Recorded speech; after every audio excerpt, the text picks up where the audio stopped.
자, 오늘은 다 하는 걸 목표로 스터디 때 더해서 얘기를 하겠지만 두 번째 기사입니다. 세계 지질과학총회 개최에 대한 부분입니다. 그리고 대왕노래가 또 나오기 시작하고요. 이 기사 보고 또 정리해 드리도록 하겠습니다. 지질학 최고 권위의 학술대회인 세계지질과학총회가 8월 25일부터 31일까지 6일간 부산 백스코에서 열린다. 총회에서는 경북 포항 영일만 앞 심해에서 석유, 가스를 탐사하는 일명 대왕고래 프로젝트에 대한 전문가들의 심도 있는 논의가 이뤄져 주목된다. 한국지질자원연구원은 미국 우주개발 기업 블루오리진의 자회사 허니비 로보틱스와 업무 협약을 통해 우주자원 탐사를 위한 국제협력을 추진한다. 이주시는 1878년 프랑스 파리의 제1차 총회 이후 4년마다 대륙을 순환하며 개최되고 있다. 이번 제37차 총회는 1996년 중국 개최 이후 동아시아 지역에서 28년 만에 열리며 한국에선 처음으로 열린다. 한국지질자원연구원과 대한지질학회, 부산광역시가 공동 주관한다. 이번 총회에서 열리는 학술 발표는 우주지질, 탄소중립, 원자력 및 방사성 폐기물 처분, 기후변화 대응 등 41개 주제와 222개의 세션으로 구성됐다. 지진재해 관련 27일부터 29일까지 활성지구조 지진 활성단층을 주제로 한 특별 세션에선 지난해 튀르키예와 시리아를 강타한 트루키예 대지진에 대한 분석 결과와 지진 발생이 활발한 남부 세난드레아스 단층계에서 1100년간 발생한 대지진 활동을 분석한 연구 결과가 발표된다.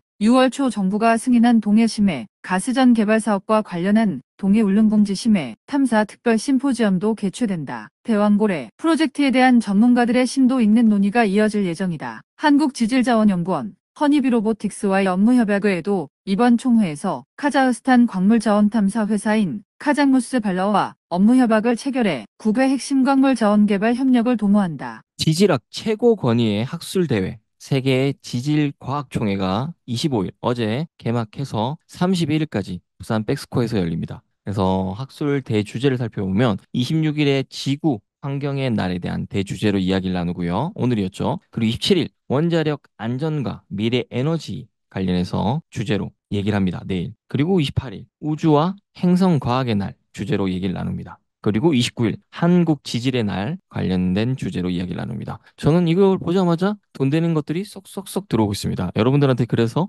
26일 주제, 27일 주제, 28일 주제, 29일 주제를 알려드렸습니다. 여러분들 지금 돈 이거 슉슉슉 들어오지 않는 느낌이 드네요. 다시 한번 얘기 드릴게요. 26일에 지구 환경의 날의 주제로 이야기를 나눴고요. 내일 원자력 안전과 미래 에너지 주제로 이야기를 나눕니다. 원자력, 미래 에너지. 자, 여기에 또 연결돼야 되는 게 좀 있을 거예요. 그래서 오늘 스터디 때 이런 부분들을 또 총 정리 한번 해드릴 겁니다. 그럼 28일 우주와 행성과학의 날 주제로 이야기를 나눕니다. 제가 아주 강조하는 섹터가 있죠. 우주 플레이즈라고 얘기를 하면서 우주를 아주 강조하고 있습니다. 그리고 한국 지질의 날 29일 날 이야기를 나눕니다. 그러면서 지금 우주 탐사에 대한 부분들 그리고 대왕고래 프로젝트에 대한 이야기들이 나옵니다. 우주, 탄소 중립, 원자력, 방사성 폐기물 처분, 기후변화. 저는 모두 주식의 돈과 연결되어집니다. 여러분들도 그게 연결된다면 많은 돈을 벌 수 있을 거라 생각합니다. 그래서 여러분들이 지금 여기 나와 있는 주제,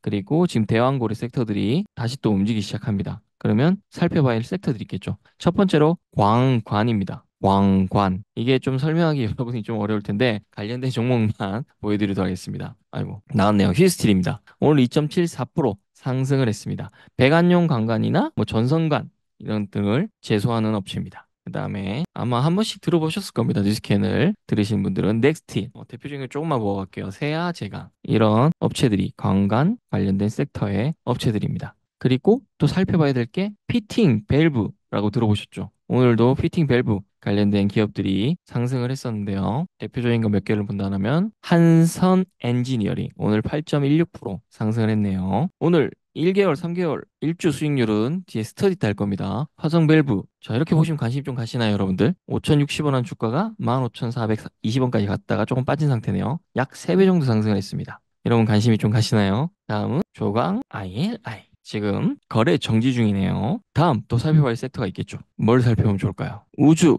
관련해서도 살펴봐야 되겠죠. 참고하시고요. 다음 하나 갤러리아 공정 가치보다 저렴하다. 라고 하면서 이틀 연속 상한가를 쳤습니다. 일단 이 기사를 보고 그 다음에 그 안에 담겨 있는 일부 인사이트를 소액주주 알려드리도록 불만 하겠습니다. 제기.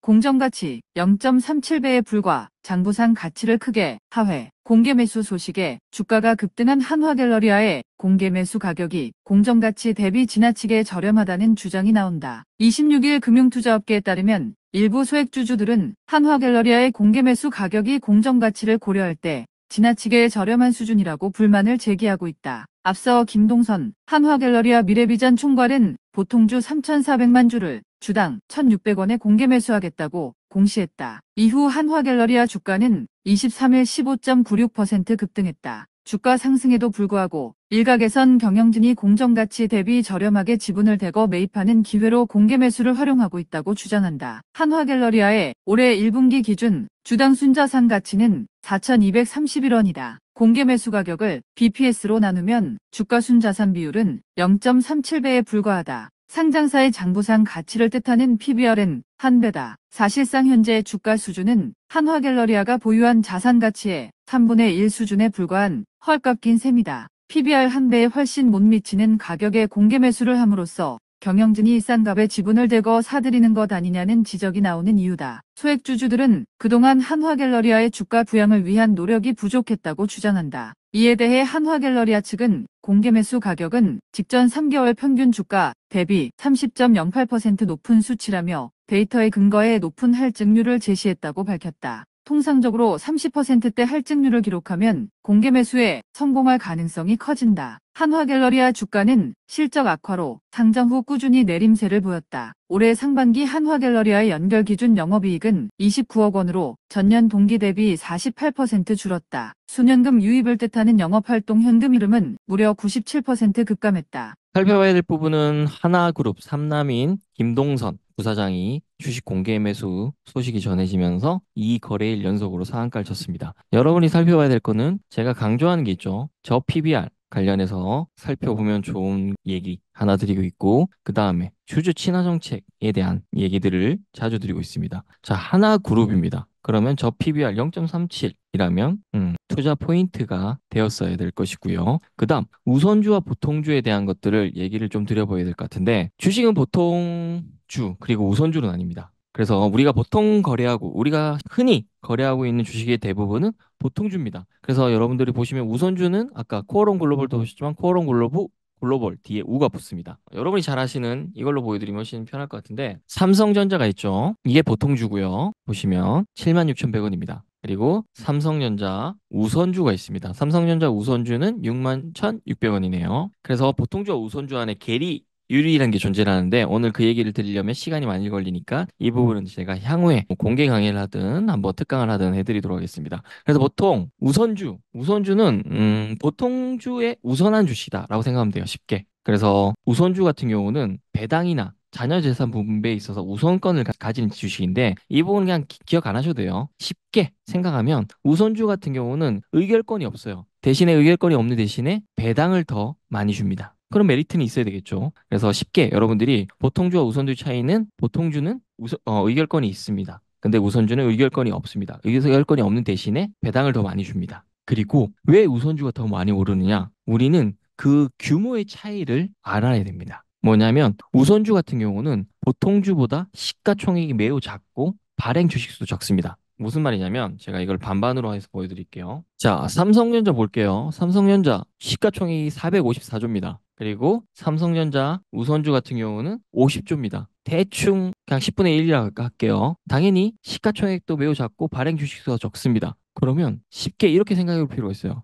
시가총액이 100억인 회사랑 시가총액이 1조인 회사에 주가 1%를 끌어올리는데 필요한 자금의 규모가 다르겠죠. 그러다 보니까 똑같은 호재가 있더라도 아까 코어롱 글로벌 같은 경우, 그리고 코어롱 글로벌 우선주 같은 경우는 2배 이상 상승률의 차이가 났죠. 그렇기 때문에 여러분들이 이런 보통주와 우선주의 차이를 안다라면, 똑같은 호재가 있는 상황이면 보통주를 사야 될까요? 우선주를 사야 될까요? 우선주를 사야 되는 거예요. 그러면 당연히 더 큰 상승을 맛볼 수가 있겠죠. 그리고 이게 또 시간이 지나서 배당 시기가 됐을 때는 또 다른 포인트들이 있습니다. 물론 투자의 방법의 포인트들에 따라서 좀 다를 수 있겠는데, 자, 이제 배당만을 바라보고 들어간다. 그럼 보통주를 들어가야 될까요? 우선주를 들어가야 될까요? 우선주를 들어가야 되겠죠. 배당만 바라본다면. 왜냐하면 제가 아까 보통주와 우선주 차이를 얘기할 때 쉽게 의열권이 없는 대신에 배당을 더 준다고 그랬죠. 그래서 제가 찬바람이 불기 전에 우리 스터디에서는 배당주 투자해야 될 것들에 대한 포인트를 알려드릴 거고요. 그 외 특강에서는 무료 특강에서는 한 10월, 11월쯤에 무료 특강으로 배당주 관련해서 한번 해도 괜찮겠네요. 그랬을 때 나중에 보시라고요. 보통주와 우선주의 배당 수익률의 차이를 보시는 것도 좋고요. 그래서 여러분이 아는 만큼 수익을 얻을 수가 있겠죠. 지금 주식 투자하는 사람 중에 사실 보통주랑 우선주 차이를 모르는 사람들도 사실은 많아요. 그리고 스터디에서는 그 얘기를 드려볼게요. 그냥 김동선 부사장이 주식을 샀다는 이유로 올라가는지 그 안에 어떤 다른 내막이 있는지 그 부분을 알아야 되겠죠. 그 포인트를 알게 된다면 향후의 다른 상황 속에서 제가 왜 대기업 그룹주 같은 경우는 저평가다, 저 PBR을 봐야 된다라는 포인트들을 알 수 있게 될 겁니다. 참고하시면 될 것 같고요.